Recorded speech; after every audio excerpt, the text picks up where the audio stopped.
मैं तमाम पाकिस्तानी भाइयों से मुल्तमिस हूँ कि 14 अगस्त हमारे तजदीदी अहद वफा का दिन है। دا زمونږ د پی ټی آی اسد قیصر پلان سټ د دم سټ خنزیرانو په شانتي د خیر سره پلان شوی دی.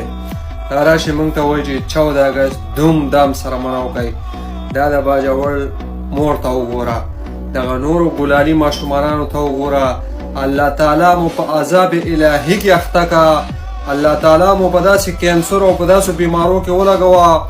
سټ دومره پلان شده، دومره دلالي دی وکړه په دې پلان سټ باندې د پښتنې خاورې دلالان یې. تاسو عمران خان ستاسو د وجې په جیل کې پروت دی، دلاګانو بې غیرتو ستاسو د عمران خان په سر باندې راغلي یې.